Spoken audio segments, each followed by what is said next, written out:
adik-adik, selamat hari Minggu, shalom. Oke, hari ini Katong ketemu lagi di Katong punya pertemuan kedua untuk sekolah minggu di hari ini. Adik-adik, Kak kami mau tanya dulu sebelum Kak kami masuk dan Kak kami materi. Kemarin dong ingat sih, Katong materi tentang apa? Katong kemarin materi tentang Alkitab. Dong masih ingat sih pengertian Alkitab itu apa? Nah, kami kasih ingat Alkitab itu adalah kitab di atas segala kitab. Nah, kalau Alkitab kan terbagi atas dua tuh. Ada perjanjian lama dan perjanjian baru.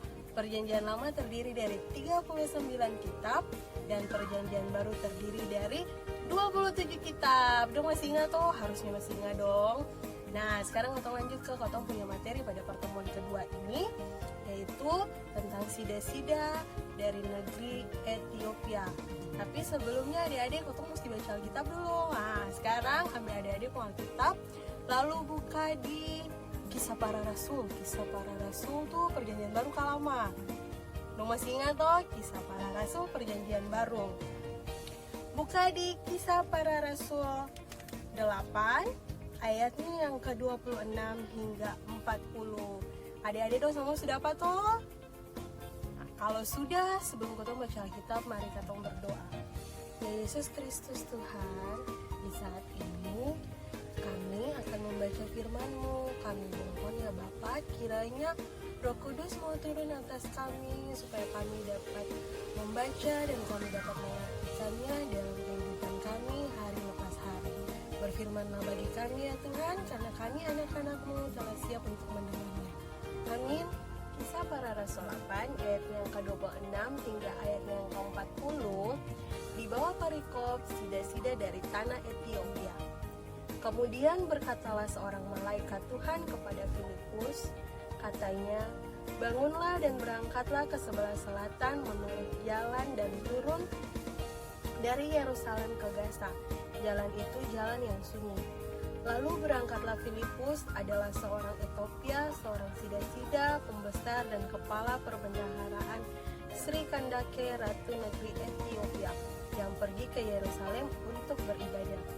Sekarang orang itu sedang dalam perjalanan pulang dan duduk dalam keretanya sambil membaca kitab Nabi Yesaya.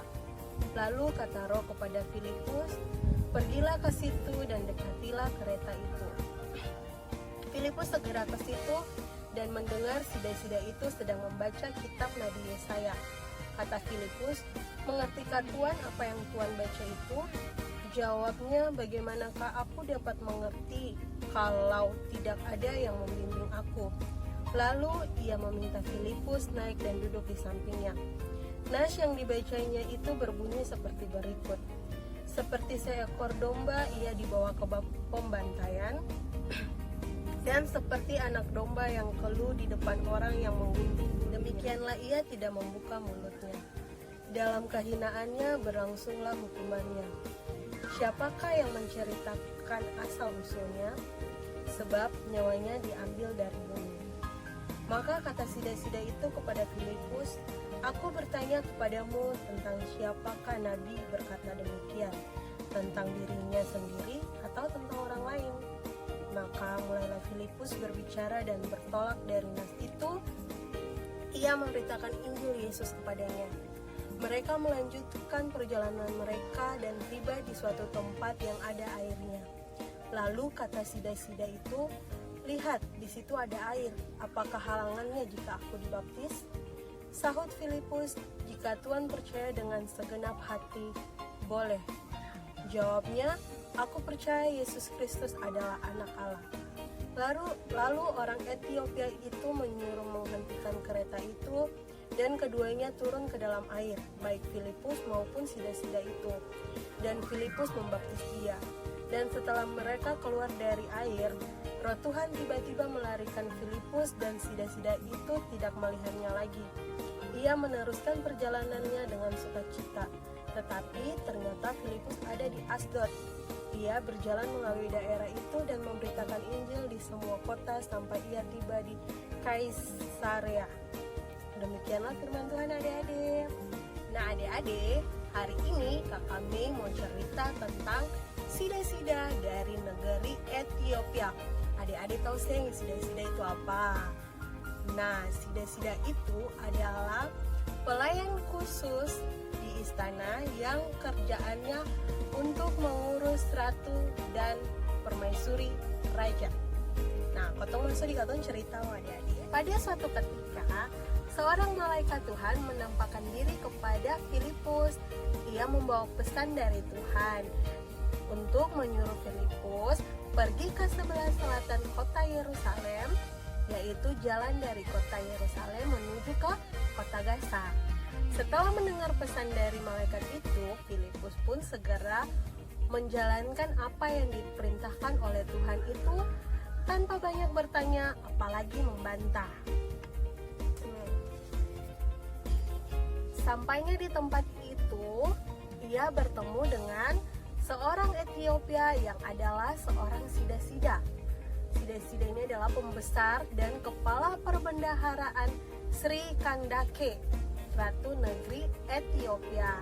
Nah, orang itu baru pulang dari Yerusalem setelah beribadah. Sambil duduk di atas keretanya, orang itu membacakan kitab Nabi Yesaya. Lalu, Roh berkata kepada Filipus untuk menghampiri orang itu. Rohnya bilang begini adik-adik, pergilah ke situ dan dekatilah kereta itu. Nah, lalu Filipus pun pergi dan mendekati kereta itu. Sampainya di kereta itu, Filipus bertanya, apakah Tuhan mengerti apa yang dibaca oleh Tuhan itu?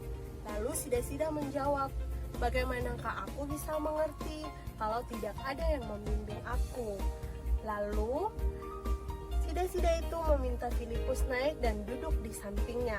Kemudian mereka melakukan perjalanan. Filipus pun mengajar tentang firman Tuhan kepada sida-sida itu. Nah, adik-adik, dalam perjalanannya mereka tiba di suatu tempat yang ada airnya. Nah, tibanya di situ, sida-sida bertanya kepada Filipus, apakah halangannya jika aku dibaptis? Lalu Filipus menjawab kepada sida-sida itu, kalau Tuhan percaya dengan segenap hati, maka boleh. Lalu sida-sida itu dan Filipus pun turun dari keretanya dan menuju ke air itu. Mereka pun masuk ke dalam air itu. Lalu Filipus pun membaptis sida-sida itu. Setelah Filipus membaptis sida-sida itu, Filipus pun keluar dari air itu, dan tiba-tiba Roh Tuhan melarikan Filipus dari situ. Sida-sida itu pun tidak melihat Filipus lagi. Namun sida-sida itu meneruskan perjalanannya lagi dengan sukacita karena ia telah menerima Tuhan Yesus dalam hidupnya. Nah, adik-adik, bukan cuma Filipus saja yang bisa memberitakan tentang firman Tuhan. Katong semua juga bisa memberitakan firman Tuhan. Bisa adik-adik, bisa kakak Mei, bisa mama, bisa papa, oma, opa. Pokoknya semua orang bisa memberitakan firman Tuhan. Yang penting katong percaya kepada Tuhan Yesus. Nah, setiap orang yang percaya kepada Tuhan Yesus, dia harus hidup dengan lebih baik, lebih taat, dan lebih setia kepada Tuhan Yesus. Adik-adik setia kepada Tuhan Yesus belum? Kami yakin adik-adik pasti setia kepada Tuhan Yesus. Nah adik-adik, kami sudah selesai bercerita tentang sida-sida dari Ethiopia. Sekarang kami mau tanya, lo masih ingat sih sida-sida itu apa? Ayo, siapa yang tahu jawab? Jawab per mama dan papa, saat kami kan bisa dengar. Nah, kami ulangi. Sida-sida adalah pelayan khusus yang bekerja di istana untuk membantu permaisuri atau ratu. Nah, kami tanya ulang lagi, apa yang dilakukan Filipus atau bagaimana tindakan Filipus untuk membantu sida-sida? Nah, siapa tahu? Tindakan Filipus untuk membantu sida-sida yaitu Filipus mengartikan melanjutkan firman Tuhan yang tadi dibacakan oleh Sida-Sida dari kitab Yesaya tadi tuh. Filipus mengartikan bagi Sida-Sida dan akhirnya Sida-Sida pun mengerti dan Sida-Sida pun percaya kepada Tuhan Yesus. Adik-adik pun juga harus percaya kepada Tuhan Yesus. Oke, adik-adik di rumah, sekarang Kak mau berdoa syafaat. Untuk itu kami minta adik-adik dong semua lipat tangan, tutup mata, lalu Kak mau berdoa. Berdoa mulai. Tuhan Yesus yang baik, terima kasih atas pemeliharaanmu kepada kami sampai saat ini sehingga kami masih diberikan kekuatan, sukacita untuk bersama-sama dalam sekolah minggu di hari ini. Tuhan Yesus, terima kasih karena kami sudah membaca firman-Mu dan kami sudah mendengarkan cerita tentang Sida-Sida dari Ethiopia. Mampukanlah kami ya Tuhan supaya kami dapat memahami dan kami dapat melakukannya dalam kehidupan kami hari lepas hari. Tuhan Yesus yang baik, di saat ini kami mau berdoa bagi adik-adik di rumah. Tuhan Yesus mau memberkati kehidupan mereka dan pendidikan mereka di jenjang mereka masing-masing. Tuhan Yesus juga mau menjaga dan melindungi adik-adik semua dimanapun mereka berada. Saat ini juga kami mau berdoa bagi para orang tua yang selalu mendampingi adik-adik ya Tuhan.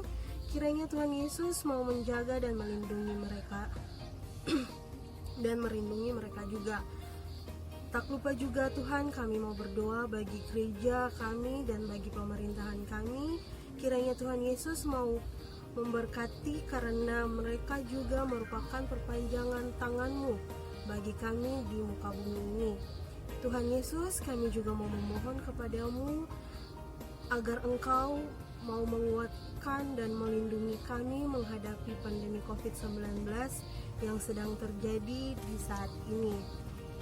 Ini doa kami ya Tuhan, dengarkan dan jawablah seturut kehendak dan kasih-Mu, karena doa ini kami bawa bukan dengan nama lain, hanya di dalam nama Yesus Kristus Tuhan yang adalah Juru Selamat kami. Ampunilah segala dosa dan kesalahan kami ya Tuhan, dan doa ini kami bawa hanya di dalam nama-Mu. Dan kami juga memohon daripada-Mu Tuhan, kiranya Tuhan mau memberkati kami. Kiranya kasih karunia dan damai sejahtera dari Allah Bapa Tuhan kita Yesus Kristus dan Roh Kudus mau menyertai kami semua, menyertai semua orang yang mengasihi kami, bahkan orang-orang yang membenci kami, dari hari ini terus kekal sampai selama-lamanya. Amin. Oke adik-adik, tadi kami sudah bercerita. Sebelumnya tadi Kak juga sudah berdoa baca Alkitab. Kami juga sudah mengevaluasi apakah adik-adik ingat yang tadi kami cerita. Nah sekarang kami mau kasih pesan buat adik-adik. Di masa pandemi COVID ini kami mau bilang, adik-adik jangan keluar rumah. Kalau mau keluar rumah untuk hal yang penting saja. Terus jangan lupa pakai masker. Satu lagi adik-adik, rajin-rajinlah cuci tangan. Sampai di sini pertemuan kita. Selamat siang, shalom. Dadah.